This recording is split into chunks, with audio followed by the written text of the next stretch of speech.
What we like when the hallway's a bit dark is we get a sense of hope down the end of the hallway there, because there's light coming from that end, which I like. Because I do think that in a way these tunnels are the dark passageways of human experience. Yes, I could tell you some stories. The question is, can they be verified? Sometimes I'm up and sometimes I'm down. Glory, hallelujah.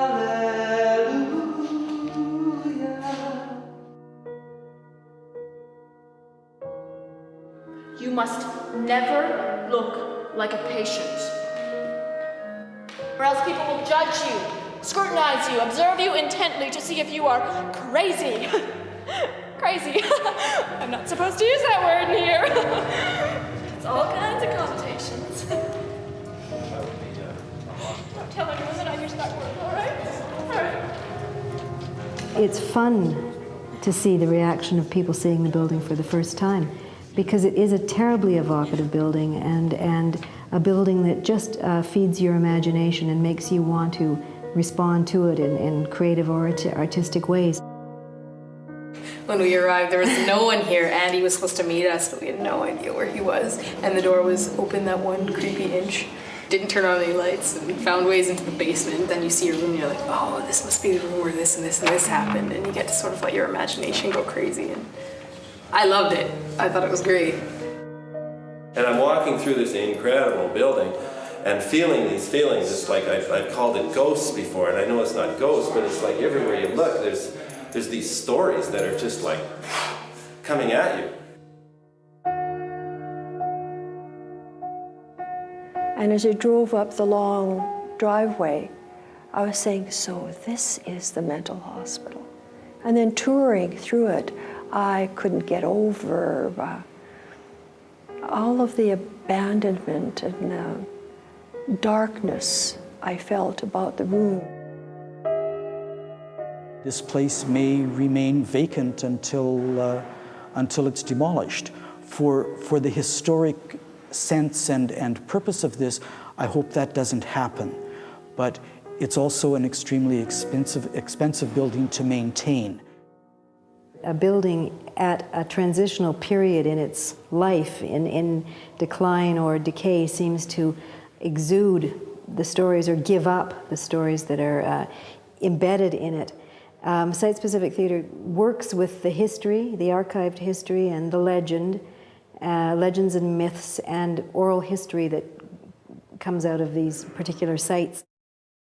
This door is interesting because you've got this peephole that was used to check the well-being of the patient. All these marks tell a story, really. Even the cracks or the way the paint peels can be metaphors for aging and how time has changed this space and how our relationship to public health care has changed and changing attitudes towards the mentally ill. They collected things for the book that they did on the history of the mental hospital. Right. So they selected some of the documents that were probably more interesting. Mentally ill persons at one time were thought to possess evil spirits and demons. In the past 20 years or so, progress has been made in the treatment of emotionally ill. First came insulin electroshock, dramatic, rapid methods of bringing depressed or insane patients to a point where they can be helped by trained psychiatric doctors and nurses.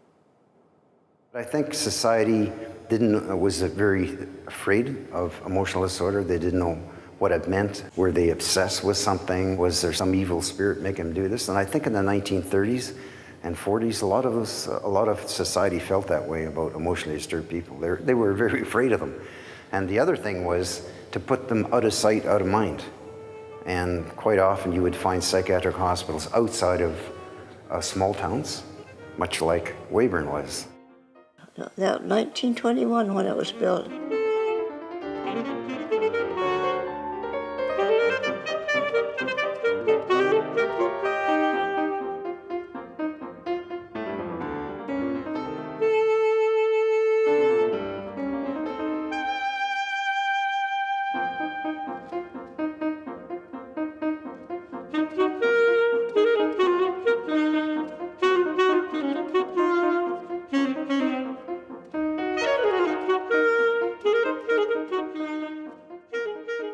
What stays in my mind mostly is driving around in my father's old McLaughlin Buick, and when the building was finished, and of course there was no trees, there was nothing around it, you know, except the road. And I can remember the patients out walking around, and one of them would come up to the car and talk to us, and I can remember that was quite vivid. I think probably I was a little bit nervous, you know, because at that time the mentally ill were not accepted the way they are now. Saskatchewan Hospital, then called the Mental Hospital, was one of the few places veterans found work. So I came to work in Mental Hospital in Weyburn. I was very apprehensive. I hadn't actually been in this building before, and I walked around. It's over a mile around it, and people were putting their heads through the window, and some of the kids were screaming, and I thought, well, I don't know if I'm going to like this. My dad died. About 3 years later, my mother said she was getting married. I couldn't figure out who could she be marrying. There was just this old carpenter guy coming around once in a while. She says, well, that's the guy. He said, these kids have got to go. She said, either they go or he goes. So my one sister went and lived with her grandmother, and then it was about a week later they said that I'm going into the Weyburn area with some boys with a farm and horses and stuff like that. And so my grandmother brought me out here July the 5th, 1944, and it was Wednesday and it was raining out. Well, he come back a year later and said hello again, you know. We actually admitted children here who ended, and there are some historical information that some children stayed here for 20, 30 years. My first memory is really just coming in and wondering why the patients weren't wearing clothes and why there were so many people all in one place. Well, I came in 1964, and of course that was the year I graduated from high school, and I was quite interested in this psychiatric nursing. I thought, oh wow, I mean this is really something, and of course I was going to help all these people, so off I came here to Weyburn. And I always said if I had a means to leave after the first day that I went onto a unit, I probably would have left.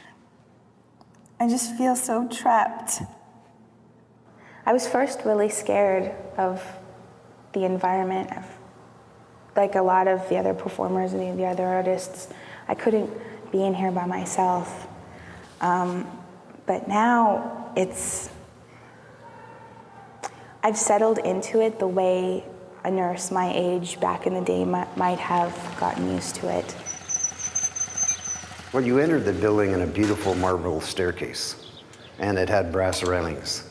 And so your perception when you first entered the building is sterile, and you can even smell how sterile the facility was. And then you would go down the corridors to enter into the lock units, many, many lock units at that time. And the closer you got, the more you might smell and have a sense that there's something on the other side of those locked doors. And when you would go through those locked doors, depending on whether you're on some of the psychogeriatric units, there would be a real smell of urine, a real smell of feces. And there's a smell of 1,000 different lives in this place. That's the one thing I've noticed. It's not just a stale building. You can smell that things have happened in here. The first unit that I worked on was in the basement. And to get to the unit that I worked on, I had to walk through a unit where the very severely mentally handicapped people lived. And of course on that unit, I mean, they were all males, and half of them were naked, and they were lying around the floor, and I mean, there was urine and whatever else around, and I was carrying this big key and had to put it into the door to get to the unit on the other side. And I mean, to get through that unit was just like, am I going to get through alive? Because, you know, you'd look around, there are men following you, men with no clothes on. So it was pretty traumatic. I don't really remember coming into the building, but I guess I got in there, and it was put on, I thought it was 4B or something like that for newcomers, eh?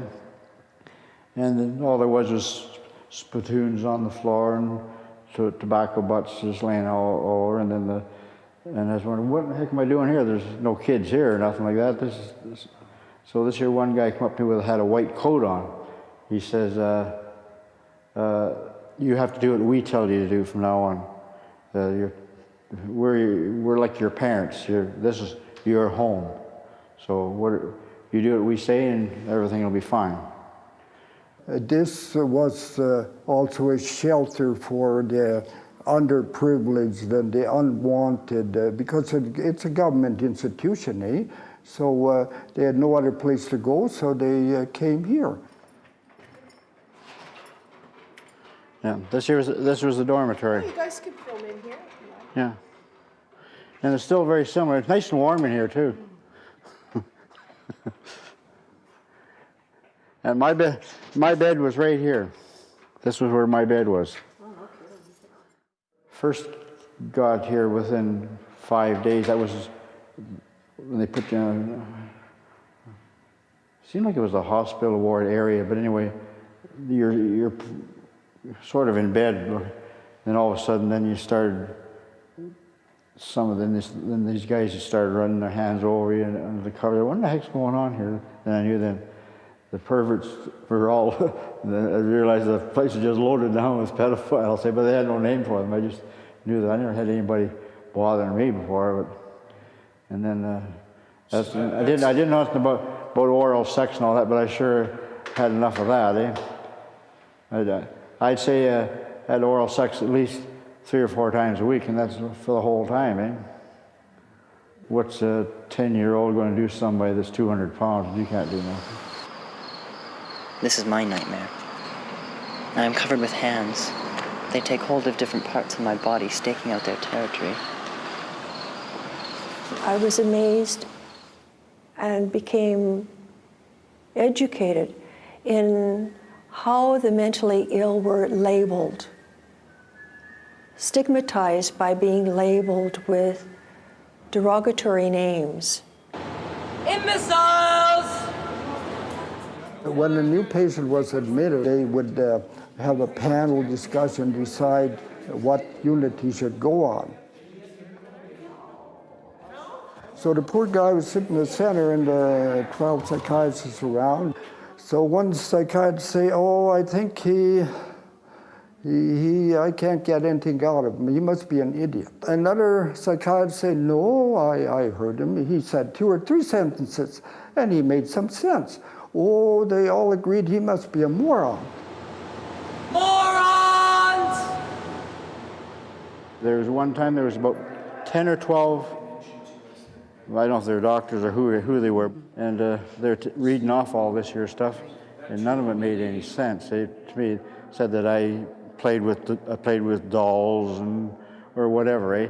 But on our block, all there was girls. If I was to flick a switch 7 times, the next number I would have to flick it is 21 times. And then the next number after that is 101. I have no idea how I created this in my head. I have obsessive compulsive disorder and I suffer from panic attacks. Most of my artwork deals with issues of mental illness. And there was one individual I remember that took 3 steps forward and then forward backward and couldn't make it to lunch, breakfast, or supper. But in order to have a proper connection, one needs to introduce himself. So let me introduce myself, all right? I will introduce myself now. I am Dr. Disappointment. Hello, everyone. We also had a staff member, a very bright young PhD. Sometimes I'd go into his office, and I would go to leave his office, and he'd pull a handkerchief out, and he'd wipe the chair I was sitting on, and then he'd wipe the doorknob I put my hand on. And, I mean, this man had a wife and kid, and actually ended up being in a psych hospital himself as a client. You know, I have always maintained that psychiatric nursing is an art loosely related to the actor's art. The warmth, the spontaneity, the humanity, and the intuition are really carefully calculated reactions based on a wide knowledge of mental illness and the needs of individual patients.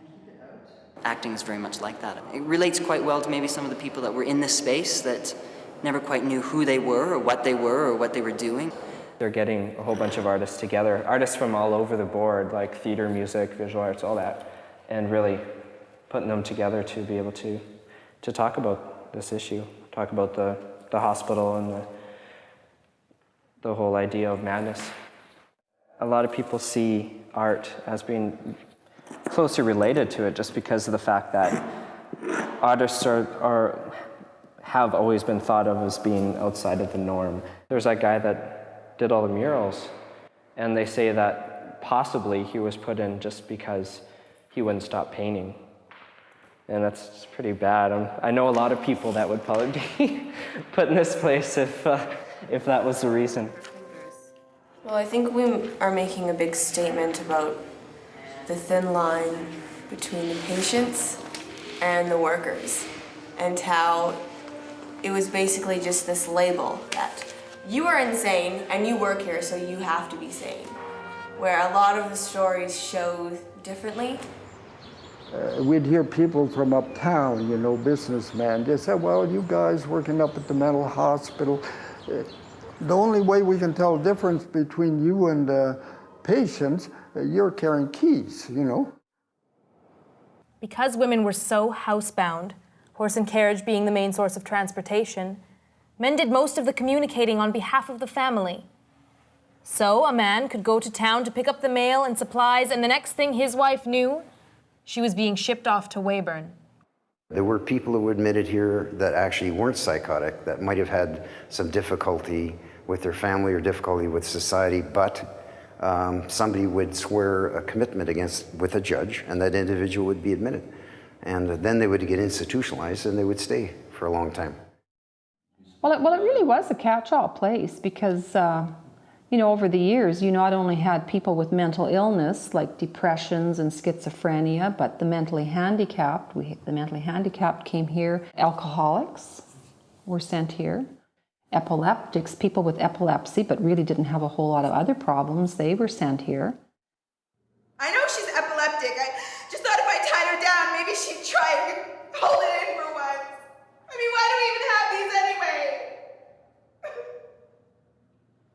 We're trying to evoke a sense of the young psychiatric nursing staff who were working here primarily between the 20s to the late 40s, before the advent of tranquilizers and drugs. So I'm kind of looking at this space here, wondering how we evoke the sense of their job routine, which was extremely busy. In those days, the hospital was overcrowded with patients. So the nurses were constantly having to deal with more and more and more demands on their time.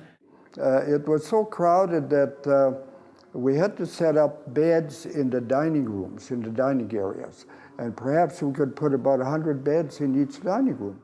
In the dormitories, it was so crowded that we couldn't walk between the beds, so we had to walk on top of the beds. And we'd go from one bed to another to wake the patients in the morning. After Kathleen told me that story about when they allowed